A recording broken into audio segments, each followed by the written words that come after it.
इससे पहले हम लोग आयत और त्रिभुज की क्षेत्रफल के बारे में पढ़ लिए हैं।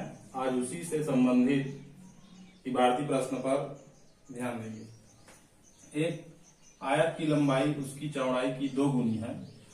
आयत का क्षेत्रफल 288 वर्ग सेंटीमीटर है, तो लंबाई ज्ञात कीजिए। तो देखिए क्या क्या दिया है, इसमें कथन दिया है लंबाई उसकी चौड़ाई की 2 गुनी है। तो यहाँ पर छोटा कौन है? चौड़ाई, और लंबाई उससे बड़ी है। तो मान लेंगे, माना कि चौड़ाई बराबर x, तब लंबाई हो जाएगा इसकी 2 गुनी, तो ये हो जाएगा 2x। अब यहां पर क्या दिया है? क्षेत्रफल। तो हम डायरेक्ट इस क्षेत्रफल में मान रख देंगे। कैसे? आयत का क्षेत्रफल का फॉर्मूला होता है लंबाई गुणित चौड़ाई। अब देखिए यहां क्षेत्रफल 288 दिया है, तो आयत के क्षेत्रफल के नीचे में उस 288 को रखेंगे और बराबर लंबाई यहां से ले लेंगे 2x और गुणा x। 288 बराबर इन दोनों का हम गुणा करेंगे तो ये हो जाएगा 2, x और x का गुणा करते हैं तो x का वर्ग। अब हमें x का मान निकालना है, तो 2 को पहले पक्षांतर कर देंगे तो ये हो जाएगा 288। अब ये गुणा के रूप में है इसलिए हो जाएगा बटे, बराबर x का वर्ग। कटा देंगे, 2 एक कम 2 एक कम, 2 चौक 2 चौक, तो ये हो जाएगा 144 बराबर x का वर्ग। देखिए वर्ग को पक्षांतर करते हैं तो वर्गमूल हो जाता है। तो यहां पर 144 बराबर x, वर्गमूल 144 का मान होता है 12। तो हमारे पास क्या आ गया? x बराबर 12 सेंटीमीटर। अब हम यहां पर गलती क्या करते हैं? देखिए उस प्रश्न पत्र में हमारे पास उत्तर दिया रहता है, यह दिया रहता है 12, 15, 18 और 24। 4 ऑप्शन दिए रहते हैं और हम ऐसे ही हल करके आते हैं और यहाँ पर क्या करते हैं? x बराबर 12 करके यहाँ पर हम पहले ही ऑप्शन पर गोला लगा देते हैं। यही हमारा सबसे बड़ा गलती है। यहाँ पर पूछा क्या गया है उसको गौर से देखिए। यहाँ पर पूछा गया है लंबाई ज्ञात कीजिए, और ये क्या निकला है? यहाँ पर चौड़ाई हम क्या माने हैं? x, तो ये x का मान निकला है। तो लंबाई क्या हो जाएगा? लंबाई बराबर 2x बराबर 2 गुणा 12 बराबर 24 सेंटीमीटर। ये इसका सही उत्तर है।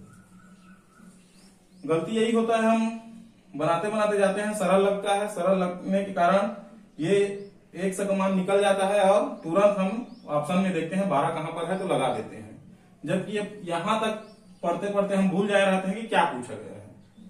और दूसरा तरीका इसको जानने का, अगर ऐसा प्रश्न है और 4 ऑप्शन है तो दूसरा तरीका यह भी हो सकता है। देखिए कथन को पढ़िए, लंबाई उसकी चौड़ाई की 2 गुनी है और लास्ट टाइम पूछा गया है लंबाई ज्ञात कीजिए। तो इसमें से एक जो है लंबाई होगा, तो हम क्या करेंगे? 2 गुना है तो लंबाई का आधा कर करके देखेंगे और गुणा करके देखेंगे। जैसे देखिए ये 12 लंबाई मानते हैं इसको अगर, तो 12 का आधा होता है 6, और 12 और 6 का गुणा करेंगे तो 12 6 का 72, जो कि 288 के बराबर नहीं है।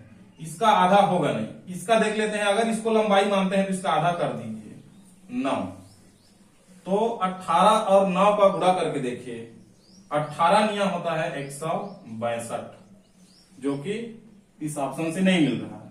अगला करके देखेंगे, 24 का आधा होता है 12।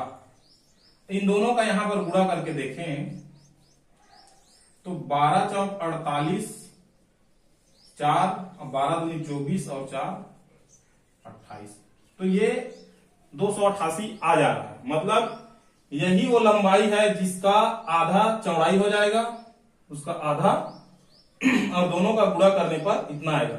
2 तरीके हैं, ये एक तरीका है और ये 4 ऑप्शन में से अगर उस कथन को दिया गया है ऐसा तब, तो कथन के अनुसार उस चारों को आप एडजस्ट करके देखिए क्या वही आता है कि नहीं। 288 आया, मतलब ये लंबाई 24 जो है ये सही उत्तर है। तो अगर आपको अच्छा लगा होगा तो सब्सक्राइब कर दीजिए चैनल को मेरे, ताकि मैं और अधिक वीडियो आपके लिए बना सकूं। लाइक और शेयर जरूर करें। अगला प्रश्न है हमारे पास, एक समद्विबाहु त्रिभुज एबीसी में यदि ए बी बराबर ए सी बराबर 26 सेंटीमीटर और बी सी बराबर 20 सेंटीमीटर है तो त्रिभुज ए बी सी का क्षेत्रफल ज्ञात करें। तो देखिए दो भुजा बराबर है और एक भुजा अलग है, समद्विबाहु त्रिभुज। तो चित्र कैसे बनेगा देखते हैं। ये इस तरह से अगर हम बनाते हैं तो ये ए बी और सी, तो यहां से देखिए ये हो जाएगा 26, ये हो जाएगा 26, ये दोनों भुजा बराबर है और ये 20 सेंटीमीटर। इस ए से तीसरे भुजा पर हम बीचों बीच लंब डाल देते हैं। तो लंब डाल दिए तो इधर 90 अंश, इधर 90 अंश, ये इधर त्रिभुज हो गया, इधर त्रिभुज हो गया। और यहां पर इसका नाम इस बिंदु को दे देंगे टी। तो इसका जो लंबाई है यहां से यहां तक ये हो जाएगा 10 और इसका भी हो जाएगा 10। अब हम क्या करेंगे, इस वाले ए और डी का मान निकालेंगे, क्योंकि ये जो है एक समकोण त्रिभुज हो गया। तो हम इस वाले या इस वाले दोनों में से किसी को भी हम लेकर हम अब सॉल्व करेंगे। ए डी का मान निकाल, इसके लिए पाइथागोरस प्रमेय याद होगा। समकोण त्रिभुज, समकोण त्रिभुज में क्या होता है देखते हैं। कर्ण का वर्ग यानी कि इस वाले त्रिभुज से ले लेते हैं, ए सी का वर्ग बराबर अन्य दो भुजा क्या है, ए डी का वर्ग प्लस डी सी का वर्ग। ये ऐसा होता है, ये पाइथागोरस प्रमेय है। अब इसमें मान रखते जाइए, यहां से ए सी का मान है 26, 26 का वर्ग, ए डी का मान नहीं दिया है उसको ज्ञात करना है, और डी सी का मान है 10 का वर्ग। यहां पर 26 गुणा 26 करके देखेंगे तो कितना आता है देखते हैं। 26 गुणा 26 बराबर ए डी का वर्ग प्लस 10 गुणा 10 माने 10 दहम 100। इसमें गुणा करके देखेंगे तो 6 छक्का 36, 6 दूनी 12, 3 15 और ये 26 दूनी 52। तो ये हो जाएगा 6 7 6, कुल मिलाकर 676 आ जाएगा इसका उत्तर, 676। इसको इधर पक्षांतर कर दीजिए, 676 माइनस 100 बराबर ए डी का वर्ग। अब इसको घटा देंगे तो ये देखिए क्या हो जाएगा, 576 बराबर ए डी का वर्ग। अब फिर यहां पर वही वर्ग है, वर्ग को पक्षांतर करेंगे तो वर्गमूल हो जाएगा इधर आकर। तो ये हो जाएगा 576 बराबर ए डी। 576 इसका वर्गमूल निकालेंगे तो क्या करेंगे देखते हैं। 576 और ये वर्गमूल निकालने के लिए विधि है, इधर से जोड़ी बनाते हैं। जिसका जोड़ी बन गया है इसी को लेंगे। ऐसा संख्या यहाँ पर लेंगे जो जिसके वर्ग से ये ज्यादा ना हो। तो 2 का लेंगे तो 2 दूने 4 हो जाएगा। क्या बच जाएगा 1। इस 2 में इस 2 को जोड़ देंगे तो ये हो जाएगा 2 दूने 4। अब ये पूरे जोड़ी बनाए हैं, 76 को पूरा उतार दीजिए। अब ऐसा यहाँ पर संख्या लेना है जिसके वर्ग करने पर इकाई में 6 आए। 2 संख्या होती है, एक होता है 4 चौक 16 और एक होता है 6 छक्का 36। तो 4 को पहले लेकर देखते हैं। अगर यहाँ पर 4 लेते हैं तो 4 को यहाँ पर रखना पड़ेगा। तो 4 चौक 16 का 6 और 4 चौक 16 और 1 हासिल को मिलाकर 17। कहने का मतलब ये 24 का वर्ग है। ए डी बराबर हमारा क्या हो जाएगा 24 सेंटीमीटर। ठीक है, तो अब इस ए डी का मान 24 हमें प्राप्त हो गया है।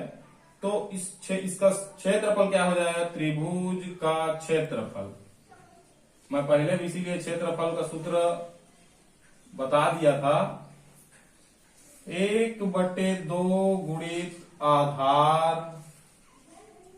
गुणित ऊंचाई। ये आपको मैं पहले भी बता चुका हूं। 1/2, अब पूरे त्रिभुज का पूछा है क्षेत्रफल, तो पूरे त्रिभुज का आधार कितना है, BC बराबर 20 सेंटीमीटर। तो यहाँ पर 20, ऊंचाई यही जो अभी लंब निकाले हैं 24, तो ये 24। तो कटा दीजिए, 2 एक कम, 2 एक कम, 2 दूने 4, 12। हमारे पास क्या बच गया, 20 गुणा 12, तो ये हो जाएगा 12 दूने 24 वर्ग सेंटी, 240 वर्ग सेंटीमीटर। ये हमारे पास उत्तर हो गया। अब देखो इस गणित में क्या किया हमने, पहले सबसे पहले इसका ऊंचाई निकाली। अगर इसी को हम दूसरे तरीके से बनाना चाहते तो दूसरे तरीके से भी बना सकते हैं। देखिए कैसे बनाएंगे दूसरे तरीके से। एक ही गणित को आपके पास कई विकल्प होने चाहिए अगर आप पढ़ रहे हैं तो।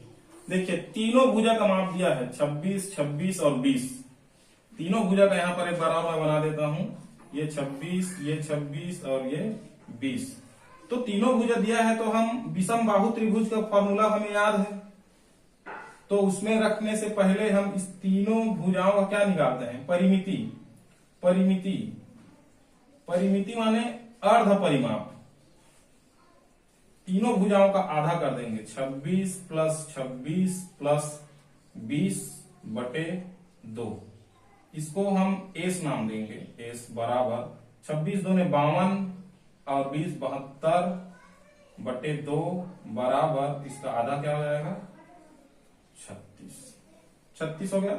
अब विषम बाहु त्रिभुज का सूत्र क्या है, विषम बाहु त्रिभुज का क्षेत्रफल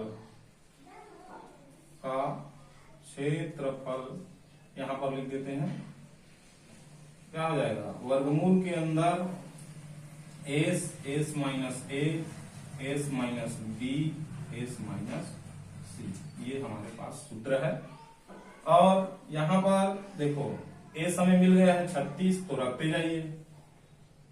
36 कोष्टक में 36 माइनस 26, 36 माइनस 26, अगला 36 माइनस 20।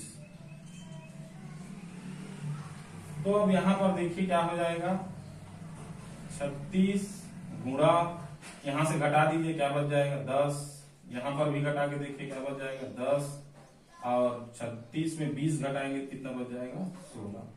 अब देखिए वर्गमूल का अर्थ है जिसका जोड़ी बन जाता है, गुणनखंड में जिसका जोड़ी बन जाता है उसको वर्गमूल से बाहर रख दीजिए।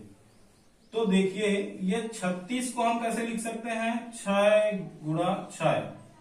ये 10 ऑलरेडी जोड़ी में है, तो उसको एक बार और लिख देते हैं। 16 को हम लिख देंगे क्या, 4 गुणा 4। देखिए